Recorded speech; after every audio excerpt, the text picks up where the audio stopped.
Hi, Chris Deighton. How are you? Cooper, I'm fired up. I'm excited to be here. Thank Happy you Friday. so much. Yes, happy Friday. Thank you so much for being here. This is from Start to Sold. This is a podcast that we talk about anything and everything real estate. And it kind of took a little different direction because Michael had to step back from the podcast. So I had decided to keep it going and, keep it living, I guess, and breathing. So I had decided to bring on some guests. So welcome, Chris Dayton. I'm super happy to have you. You are our first guest. I'm from Start to Sold. Yeah. Yeah. We're number one. We're number one in the hearts and minds of all those people across the country. Mm-hmm. Welcome to the show. It's going to be good. Yes, thank you so much. So thank you for taking the time to be here. I really appreciate you and everything that you have offered in so many different ways of my business as well as life as well. So I just am going to hand it over to you because I have always thought about you as just such as like a well-known speaker, writer, philanthropist in some way, business philanthropist, and like the idealistic of like someone that I would want to be in a certain aspect of life and business and where mindset goes. So thank you for being here. I guess tell me a little bit about yourself, and whatever you want to put in there and who you are. Yeah, I mean, wow, that's really kind. Wow, you're good at the whole intro thing. I need to see if I can get you to follow me around or maybe just reintroduce me to my family from time to time. It's You a, know, so it's okay. It's not scripted either. It's how I feel right. about you. It's good. Thanks. You're so Yeah, welcome. I've been doing real estate. Cooper, can you believe it'll be 10 years in a month? So I'm 1 month away from my 10-year That's awesome. anniversary of this wild ride of real estate. And the market has been all over the place in those 10 years. Now, I've never seen the crash. Like I've only studied it and heard about it because that was 08, 09, kind of 10. And I got in 12, Yeah. so I Yep. was on that upswing. And back then I even remember being brand new. People were so leery, like, oh, the market could crash, it could crash. I've been hearing that for 10 years. Oh, the market's going to level off. The market's going to do this. And it's like, okay, well, I mean, eventually you're going to be right. Right. I mean, if you say it long enough, you know, winter is coming. Yeah. Someday. Definitely in You, Michigan. yeah. Usually shows up about October, November, somewhere. But yeah, so I've been doing it for 10 years. I started off as an individual agent and, I had a short stint in the brokerage management side of things, which I decided was not for me. God bless those people, the team leaders of the world and the OPs and, putting it all together and creating those office environments. That just, holy cow. I did learn a ton. So I'm not like poo-pooing it by any stretch of the imagination. Like Hmm. I was in my second year when I did that. And so I learned a ton because everybody would bring their problems to me. Hmm. So every scenario, and like Cooper, you've been doing this long enough to know that there's like every deal is so different Hmm. clients, different sellers, different vendors, different parts of the puzzle, and that just dealing with every imaginable problem under the sun and trying to solve it and keep everybody's heads together that was pretty good. I mean, I got a great education, and I actually springboarded me into starting my own team, which I have a small little team. I had a bigger team, and I actually decided I don't want to do that either. God bless those people. Hmm. The Mark Z's of the world, and the people in our area, Jeff Glover and Perna and things like that. These big time players, or I don't know if they're big time players as much as they just have big teams and they've done followed systems. So uh, put the team together. And then I moved from Keller Williams. That's where I started my career. And then I moved to EXP just over 4 years ago. So I was one of the early adopters, if you will. Yeah. I think my agent number is like 6,000 something. Now we got like 75,000 agents at Hmm. EXP, which is just, I mean, mind blowing. To be on that ride has been Yes. fantastic. So it's been Yeah. good. And just to And reiterate, Chris and I are both in EXP, and we absolutely love it. I started with EXP. I'm actually shocked that I didn't know that you were only at two brokerages. I thought you were so at like more than just like two. So that's something new that I knew about, like I didn't know about you. So go ahead. Sorry. honestly, I'm pretty loyal. I mean, when it really comes down, and I probably wouldn't have ever left KW except for, they just kind of I mean, I'm not going to get into the specifics of the details, but when you peel back the curtain of leadership and things like that, Mm, there were just things that didn't line up the way that they said it was. And what's really important to me is when somebody says they're going to do something, I expect them to do it or to line up the values. And correct. if it's not like that, I'm not going to pull the plug on them. I'm just going to ask questions why, or like, are we moving towards that? And there was just an indifference towards doing the right thing. And a lot of times the right thing was never done. And so for those reasons, that's why I ended up making the move. And so, Oh, hey, you know what? And that's when we always have to like look back and see like what is working with us and like what is not. How can we shift to make it better for us and not only us, our families as well. So I'm super happy that you're able to like come to that realization. And then too, our differences are is like you have been so involved with like team aspects mhm. for a while that I started off as like a solo agent. And Pete, my dog in the back. Yeah. Yeah, So, there you go. I started off as a solo agent. So having to hear like your team aspects compared to like what I'm dealing with is just like a huge different, perspective. And having to hear like you dealing with not dealing with people, but having to like organize a certain system for people in itself, that's kind of overwhelming for me. So big props to you for sure. I appreciate that. Yeah, I mean, the team model is an interesting one. I think it works better at EXP than most other places, just because there's a lot of perks that come along. Because when you're thinking about it, really the only reason you should ever really do a team is because you feel like collectively we can do more. Yeah. And if you're not doing more, then you got to really reevaluate why that team exists. Yeah. I know some of the things like just this morning, the team that I have now, I have partnerships and we Yep. have agents that work with us. We have an admin staff, we have VAs, and it's pretty good. I think there's like 15 people total in our little company, and I was talking about like, hey, something that's really important to us is Bitcoin, because Brandon Gentili and Mhm. Aaron Bedore and myself are all very strong proponents of understanding, inflation and what's coming and how currency is going to work and decentralization of our monetary system and things like that, and how that affects real estate and actually how it affects the family and your overall net wealth. Yeah. And like right now, one of the hot topics is inflation, right? I mean, I'm sure all your clients are talking about it. My clients are. Everybody's Mhm. freaking out. Like everything costs more. I mean, gas is through the roof. Mhm. And you know, I actually have a background in economics. I don't know if you Yes. knew that. So, Yep. people You're ask me the all the time, like, hey, is that good? Is that bad? And I always say the same thing. It's neither good nor bad. It just is. When you're doing the economy stuff, you're just pulling different levers, right? Like take the gas thing. This is simple, the most basic way I can explain it. Mhm. And you hear it like you hear like the rhetoric, like, hey, we need to be our own production of gas here in America, right? Yeah. But we're not.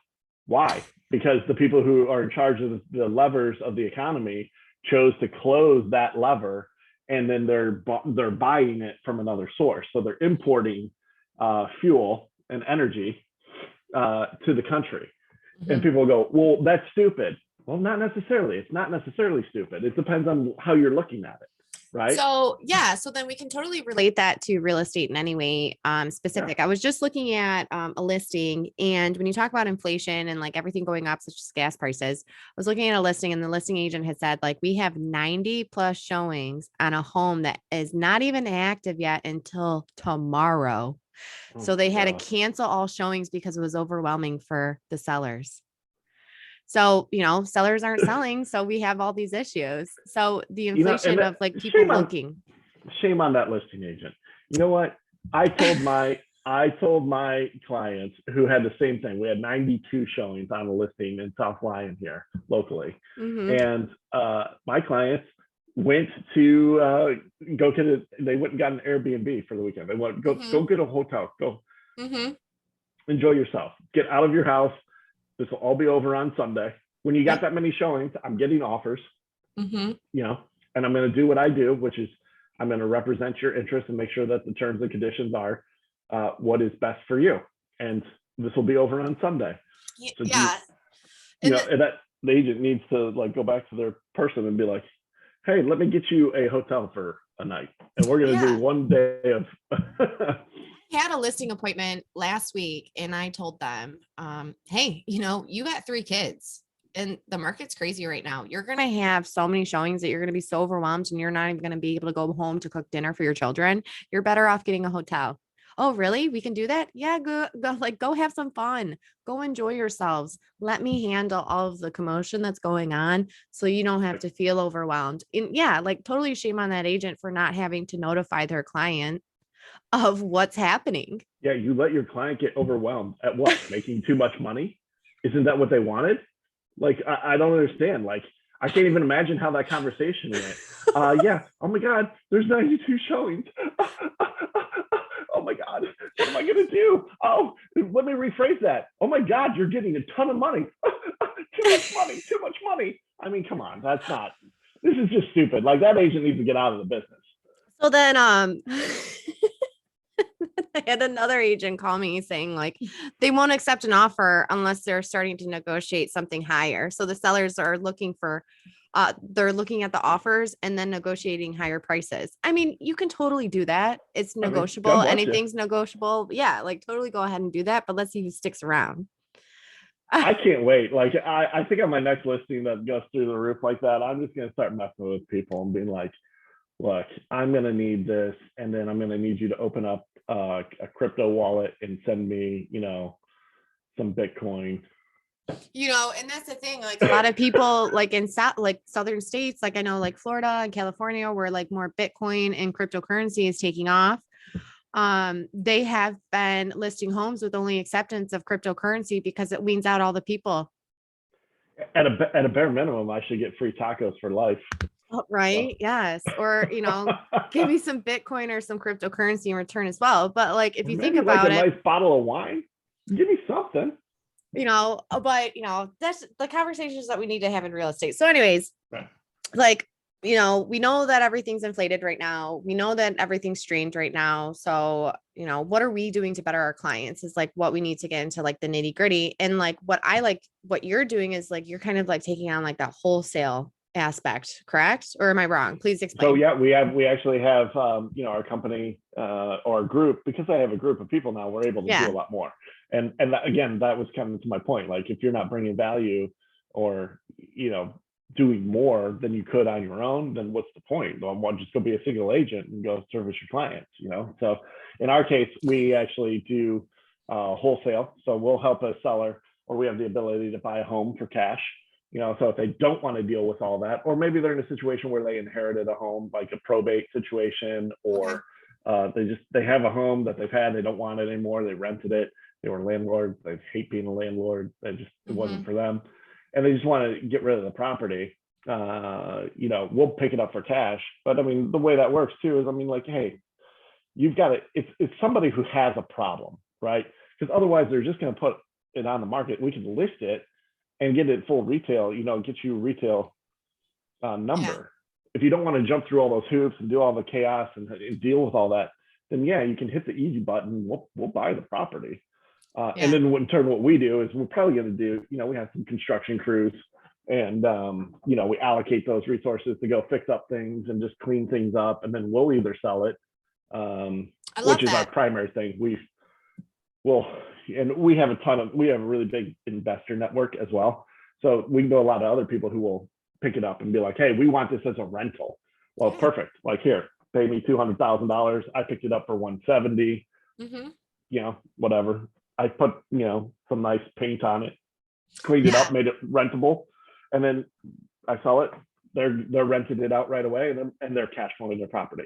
The other thing we do is we also have multifamily. We're actively looking and have been meeting with people and submitting bids on multiple units, like 8 to 50 doors, and we have a property management company.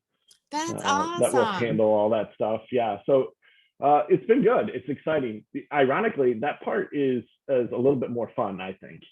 So question, where do you go and look for multifamily homes? Because I always feel like, yes, when you think of like multifamily homes, you think of like inner cities. So knowing where you live Yeah, and stuff, like where are you specifically looking?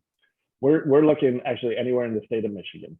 Okay. Uh, so it's a pretty broad scope of where you're at. It shifts more away from, like single family residence. You got to think more like, hey, this is a commercial asset. It's straight cash flow. Mm-hmm. You're looking like what type of renters can you get there? Yeah. What amenities do you need? What's the rent support? It becomes much more of a numbers game, Yeah. um, and affordability than it is anything else. And so it's scalable. So you think of, like you said, hey, I want to buy an asset, right? Like Cooper, if you said I want to get into this and I want to buy an asset that generates a rental income for me. Okay, so you buy a house for $100,000, right? Mm-hmm. And you rent it out for $1,000 a month, just round numbers, right? Yeah. Well, it might cost you, you would hope that you would make about $200 off of that, where it might cost you $800, but you're making that $200 per door, right? Well, $200 a month, I mean, come on, that's not that awesome. No. But when you have 8 of them. Yeah. So now, but even then, okay, so you have 10, say 10. Yeah. And now you're only making $2,000 a month. Yeah. And you're carrying a lot of risk. What if it's not rented? There's a Mm-hmm. lot of other things that go involved there. And you have 10 separate units. All could have, 10 separate roofs, 10 separate, Yeah. hot water tanks, things like that, that all have moving parts. Whereas opposed to, okay, I'm going to buy a multifamily unit that has 50 doors and I'm going to make $200 per door and it's $10,000, like, Yeah. but I mean, hey, that's why we have people like you, because I could never do that. That's a yeah, and I lot. mean, there is a barrier to entry for sure. And so like the average person just probably can't pick up the phone and be like, hey, yeah, I'd like to do this and buy all this. There's a lot that goes into it, knowledge that you need, and Yep. but then that's why you partner with people too. Mm-hmm. Again, a lot of times it's better to have a group, so. Yeah. And I think it's really smart because you're offering so many services to the people that are having the issues. Like what you said, like these sellers are going to have a problem. So yeah, they're not going to get the money that they want for their problem, but Right. at least they're getting a solution for it. We're providing a solution. We're the Yes. easy button. And you know what? Yes. If you provide that solution, like we had one that the tenant was bankrupt. Okay. Well, nobody's going to buy that. The average person, you can't put that on the open market and say, hey, I'm going to sell you this house, but there's somebody who's there, who's renting, who's not paying rent, and they're bankrupt. Okay, well, that's a real problem. Mm-hmm. And so we were negotiating with this guy. It ended up not working out, but I was explaining to him, like, dude, you're asking me to take on a really big problem that doesn't have a clear solution. The person might move out right away. They might not. They might squat. And quite frankly, if they know what they're doing, they could be there for 2 more years. Yeah. And so now you're asking me to acquire a property, pay for that, pay for all the maintenance, pay for, the ongoing property taxes for up to 2 years before I see any revenue. So Cooper, are you going to do that? No.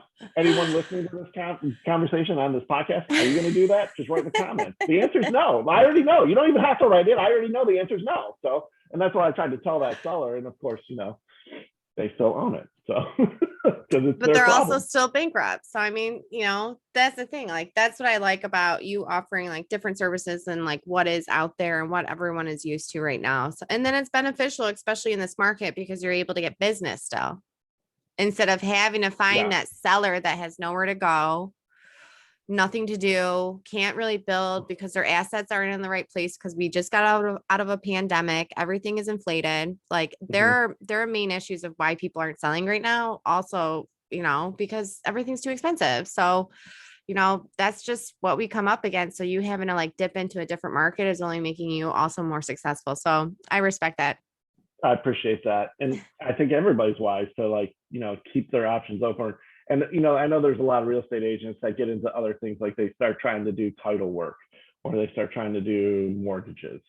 And to me, I'm like, I appreciate that, but I want to stay in my lane. I want to know, I want to do what I do well, which is helping buyers and sellers, whatever they're doing with the residential transaction, whether it's vacant land, new construction, commercial, multifamily, self-storage, things like that. I want to be the expert in that part, or be part of the group that is the expert. I love it. Okay. So, we went through like your 10-year basically, like, I didn't see the 2008 crash either, but I definitely hear about it. So I see you in your 10 years. Like, where do you see yourself like in the next 5? Yeah, good question. Hopefully on the beach somewhere. Preferably Charleston, South Carolina is actually where I want to go. Perfect. It's beautiful. My wife and I and our daughter, we took a trip down there a couple of years ago. Kind of explored around, looked at some houses. Love the architecture of the homes. Love the area. Love the food scene. It's on the ocean. It's just all around. Not that Michigan's not beautiful. Michigan has definitely a lot of things going for it. It's one of the more awesome states in the union, I believe. Great Lakes. We got a lot of things going on. It's just I'm kind of burnt out on the seasons, and Yeah. I'd like to visit. I'll come visit during Christmas, but can you But imagine Charleston every is day? like historical. Like it has a Yeah, historical, like cultural built into the city. it's And where the like, it's where the Civil War started. I mean, there you go. I bet you didn't know that. Yeah, Fort I mean, Sumter there is you right there go. in the harbor. It's where the Yeah. first shots were fired between the North and the South. Like how am I So, like I'm not gonna know that, but it's deep rooted longevity history within something that you truly love. And what's so great about like our real estate industry is that you can go across states, get a different license, and still do the same thing that you're just doing in Michigan. So right. I think Yeah, that's and a so great plan. I definitely see myself there. I see our company being, a lot larger, holding a lot more assets. Um, I think one of the things is there's a lot of doom and gloom people, Cooper, Yeah. and we run across them every day. And even as agents, it's tough because we look at it and we go, oh my God, how am I going to help this seller move? There's nowhere to go. We don't know what's going to happen. But there's still a lot of great things that are going on too. There's a lot to be Yeah. positive about. And like I said before, there's no, with the economy, it's never good nor bad. It just is. And if Yeah. somebody else gets elected or a different ideology gets put into place, they shift those things back, and then it becomes more noticeable, is what it is. Yes. Yeah. Because a lot of times people are like, I want change, I want change. Well, be careful what you wish for, because sometimes that change ends up leaving your pocket. So Yeah, yeah. So nowadays people are just like, show me, I feel like I just keep on relating this all back to like, this is like a whole Jerry Maguire thing. Like, show me the show me money. the money, just show me the money, put your money where your mouth is. And I'm just like in a Jerry Maguire scene right now. And Got you, Quan. That's my word, Jerry. I got you. That's my word. Yeah. So yeah, that's my word. But I mean, it's crazy like to see where we are and like to see how you're handling it in such a like a well-formed fashion as well. And you have great plans ahead of you. And what makes us think is like, why can't we do what we want to do and still be able to enjoy it? Even if it is a strenuous market, why do we need to like live by a strenuous schedule to please others when we want to do it ourselves? Yeah. At the end of the day, it's consistency. I Yeah. was trying to teach my daughter this. She's 12 years old, and I was like, here's an unlock. And she likes to talk in terms of like, well, what's a life hack? I'm like, I'll teach you a life hack right now. You want a real one? Here's a real life hack: consistency. So showing up. So here's the difference: if somebody has to have a job, they have to have that W-2 income. Well, they have consistency because they have a boss who tells them to be there at 8:30 and where to sit and what to do and when they can go to the bathroom and when lunchtime is and when they need to have an afternoon break and when they can go home. And then they can choose from there, but they're going to have that consistency Monday through Friday. Okay.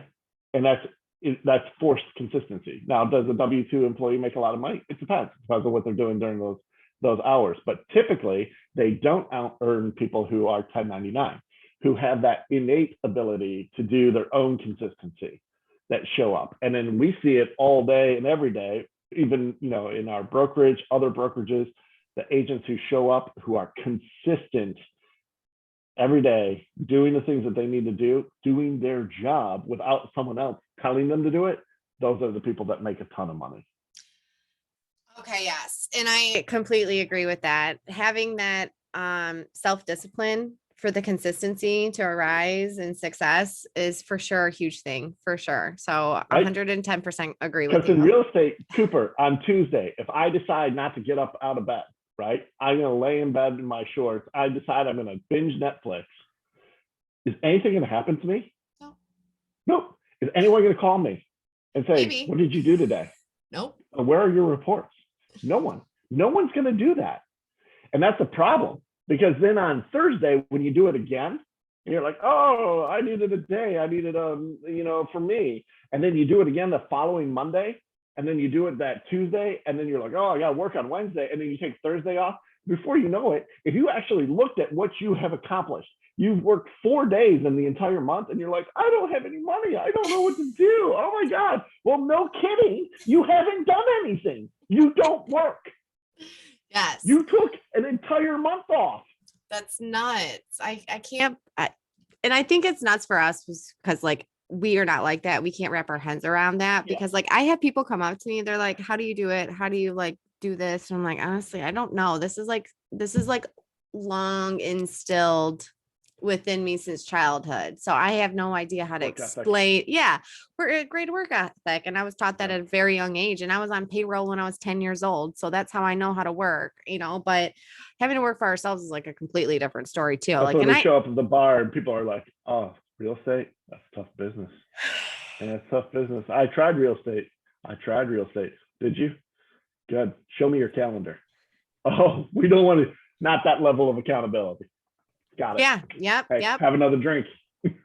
Yep. Just keep at the calendar, stay consistent, have your goals set for you. And I think like that's the biggest way that you can succeed in real estate. That's it. You don't even, people will go, wow, you're so, there's so many talented people who don't make any money. And why is that?